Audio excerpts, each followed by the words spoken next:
Sidang dibuka dan menyatakan terbuka untuk umum. Assalamualaikum warahmatullahi wabarakatuh. Selamat sore, salam sejahtera untuk kita semua. Sesi ketiga atau sesi terakhir pada hari ini untuk pengucapan putusan dan ketetapan. Selanjutnya perkara nomor 50 menurut catatan para pihak semuanya hadir. Putusan nomor 50 garing PHP titik bub garis datar 19 garing 2021 demi keadilan berdasarkan ketuhanan yang Maha Esa, Mahkamah Konstitusi Republik Indonesia yang mengadili pada tingkat pertama dan terakhir menjatuhkan putusan dalam perkara perselisihan hasil pemilihan Bupati dan Wakil Bupati Manggarai Barat, Provinsi Nusa Tenggara Timur tahun 2020 diajukan oleh 1. Dr. Hewan Maria Giong, PSD, 2. Silverius Syukur, SP, pasangan calon Bupati dan Wakil Bupati dalam pemilihan Bupati dan Wakil Bupati Kabupaten Manggarai Barat tahun 2020 nomor urut 2. Berdasarkan surat kuasa khusus nomor 17 tanggal 17 Desember 2020 memberi kuasa kepada Eleonarius Dawa SH, selanjutnya disebut sebagai pemohon, terhadap Komisi Pemilihan Umum Kabupaten Manggarai Barat berdasarkan surat kuasa khusus nomor 21 dan seterusnya memberi kuasa kepada Ferdinandus Hilman SH dan kawan-kawan, selanjutnya disebut sebagai termohon.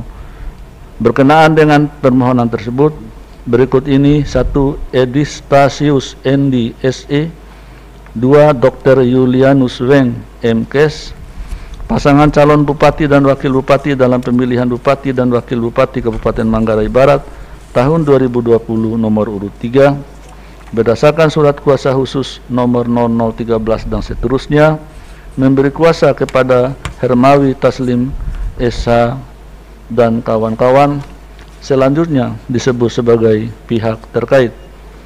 Membaca permohonan pemohon, mendengar keterangan pemohon, membaca dan mendengar jawaban termohon, membaca dan mendengar keterangan pihak terkait, membaca dan mendengar keterangan Bawaslu Kabupaten Manggarai Barat, memeriksa bukti-bukti para pihak dan Bawaslu Kabupaten Manggarai Barat.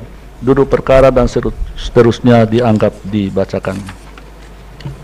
Pertimbangan hukum menimbang bahwa sebelum mempertimbangkan lebih jauh permohonan pemohon, Mahkamah memandang perlu untuk menegaskan berkenaan dengan berkas atau dokumen permohonan yang akan dipertimbangkan dalam permohonan akuo sebagai berikut: A. Dianggap dibacakan. B. Bahwa permohonan pemohon bertanggal 18 Desember 2020 diajukan melalui daring, diterima di Mahkamah pada tanggal 18 Desember 2020. C. Bahwa perbaikan permohonan bertanggal 23 Desember 2020 yang diajukan melalui luring diterima kepaniteraan Mahkamah pada tanggal 28 Desember 2020. Oleh karena itu, terhadap perkara akuo, berkas dokumen yang akan dipertimbangkan oleh Mahkamah adalah permohonan awal, yaitu bertanggal 18 Desember 2020. Menimbang bahwa sebelum mempertimbangkan lebih jauh permohonan pemohon, Mahkamah memandang perlu untuk menegaskan kembali beberapa hal penting berkenaan dengan penyelesaian perselisihan hasil pemilihan gubernur, bupati, dan wali kota di Mahkamah Konstitusi sebagai berikut: 1, 2, 3 dianggap dibacakan.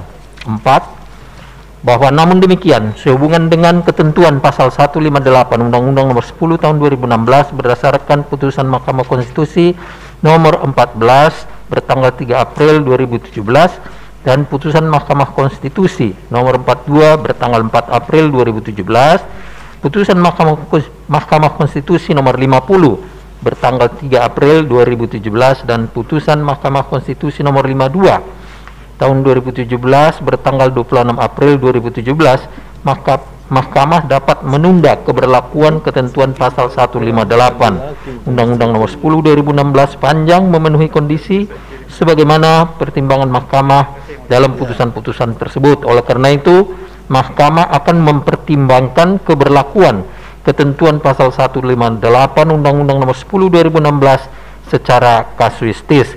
Vide putusan Mahkamah Konstitusi nomor 2 garis miring PHP dan seterusnya bertanggal 9 Agustus 2018.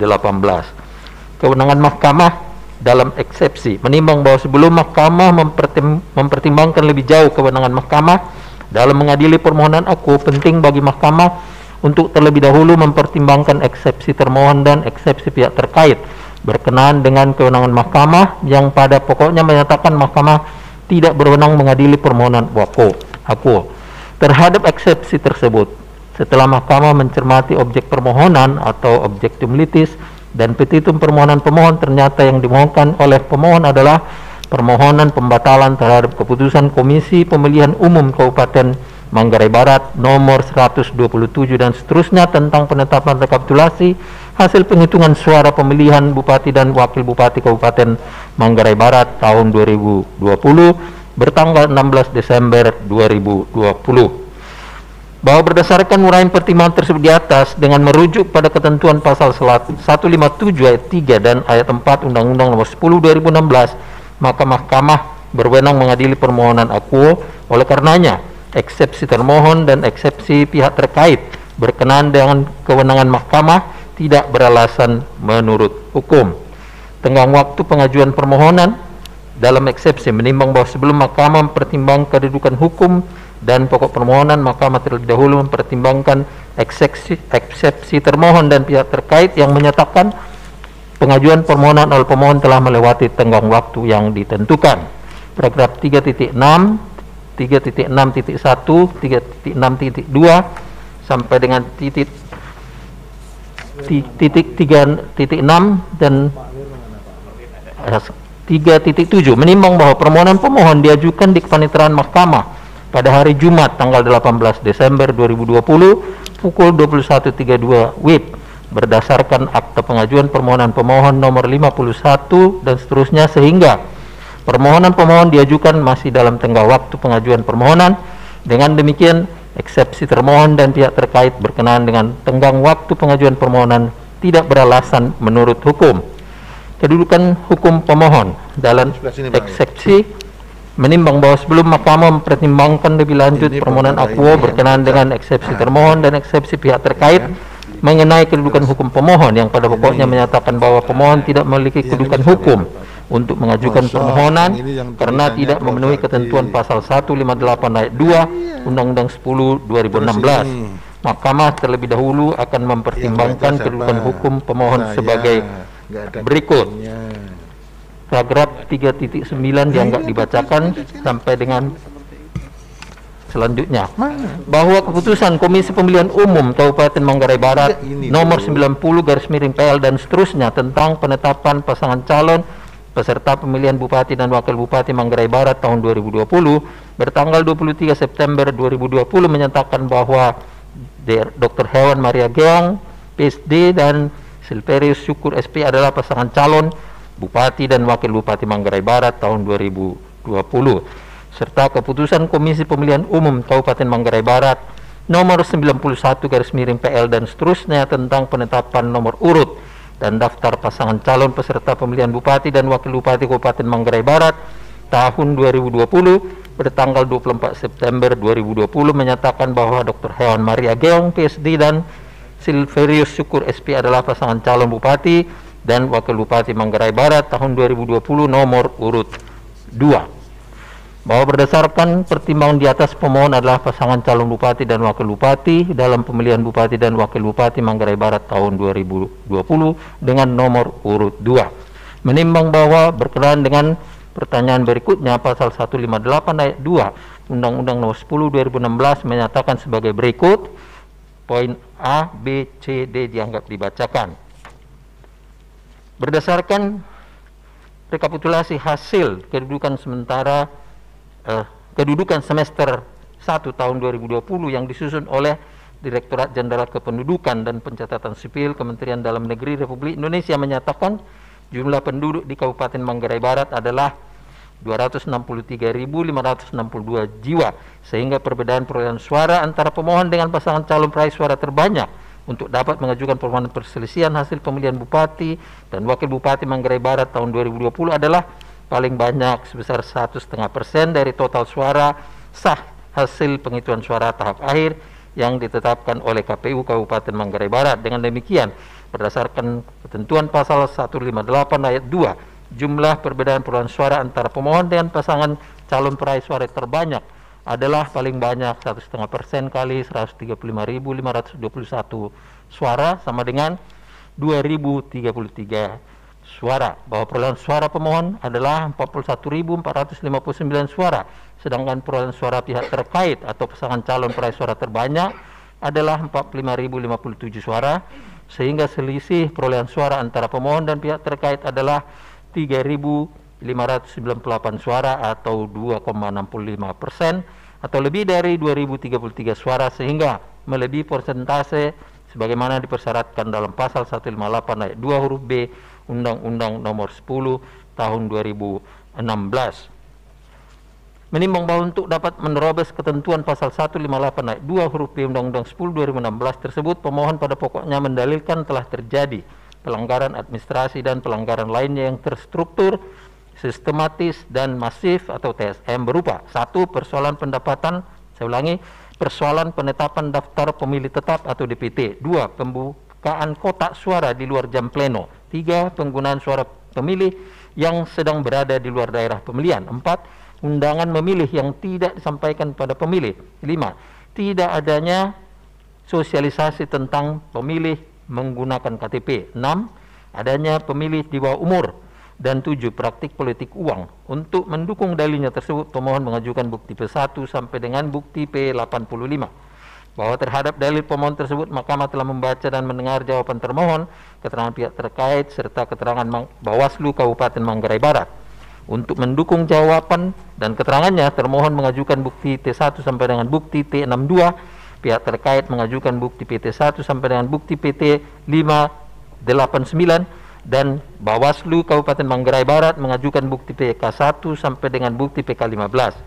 Bahwa setelah Mahkamah membaca secara saksama dan mendengar jawaban termohon, keterangan pihak terkait, keterangan Bawaslu, memeriksa alat bukti yang diajukan oleh para pihak, serta berdasarkan fakta yang terungkap dalam persidangan, Mahkamah berpendapat sebagai berikut: 1 dan 2 dianggap dibacakan. Adapun dalil-dalil pemohon itu, yaitu penggunaan suara pemilih yang sedang berada di luar daerah pemilihan, undangan memilih yang tidak disampaikan kepada pemilih, tidak adanya sosialisasi penggunaan KTP, adanya pemilih di bawah umur, serta praktik politik uang, Mahkamah menilai pemohon tidak dapat merinci di mana saja pelanggaran tersebut terjadi dan apa pengaruhnya terhadap perolehan suara.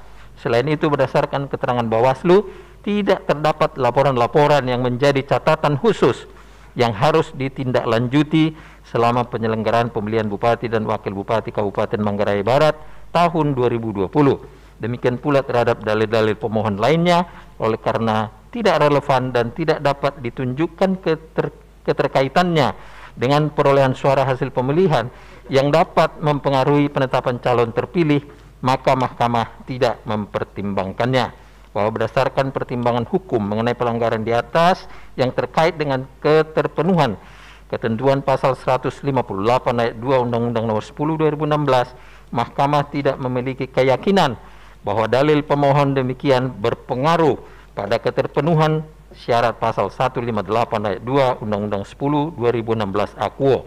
Dengan demikian, Mahkamah berpendapat dalil dan alat bukti yang diajukan pemohon tidak cukup memberikan keyakinan untuk meneruskan perkara Akwo ke pemeriksaan persidangan lanjutan. Menimbang bahwa berdasarkan seluruh pertimbangan hukum di atas, Mahkamah berpendapat meskipun pemohon yang diajukan, saya ulangi, meskipun permohonan yang diajukan pemohon merupakan kewenangan Mahkamah, diajukan masih dalam tenggang waktu, dan pemohon adalah pasangan calon peserta pemilihan Bupati dan Wakil Bupati Manggarai Barat tahun 2020, namun pemohon tidak memenuhi ketentuan persyaratan pengajuan permohonan perkara perselisihan hasil pemilihan Bupati dan Wakil Bupati sebagaimana dimaksud dalam pasal 158 ayat 2 Undang-Undang Nomor 10 2016. Dengan demikian, eksepsi termohon dan pihak terkait mengenai kedudukan hukum pemohon adalah beralasan menurut hukum. Menimbang bahwa oleh karena eksepsi termohon dan eksepsi pihak terkait mengenai kedudukan hukum pemohon beralasan menurut hukum, maka eksepsi lain dari termohon dan pihak terkait serta pokok permohonan tidak dipertimbangkan. Konklusi, berdasarkan penilaian atas fakta dan hukum sebagaimana diuraikan di atas, Mahkamah berkesimpulan: 1. Eksepsi termohon dan pihak terkait mengenai kewenangan Mahkamah tidak beralasan menurut hukum. 2. Mahkamah berwenang mengadili permohonan akuo. 3. Eksepsi termohon dan pihak terkait mengenai tenggang waktu pengajuan permohonan tidak beralasan menurut hukum. 4. Permohonan pemohon diajukan masih dalam tenggang waktu yang ditentukan peraturan perundang-undangan. 5. Eksepsi termohon dan eksepsi pihak terkait mengenai kedudukan hukum pemohon beralasan menurut hukum. 6. Pemohon tidak memiliki kedudukan hukum untuk mengajukan permohonan akuo. 7. Eksepsi lain dari termohon dan pihak terkait serta pokok permohonan tidak dipertimbangkan. Berdasarkan Undang-Undang Nomor 24 Tahun 2003 tentang Mahkamah Konstitusi dan seterusnya, amar putusan mengadili dalam eksepsi: 1. Menyatakan eksepsi termohon dan eksepsi pihak terkait berkenaan dengan kedudukan hukum pemohon beralasan menurut hukum. 2. Menyatakan pemohon tidak memiliki kedudukan hukum. Dalam pokok permohonan, menyatakan permohonan pemohon tidak dapat diterima.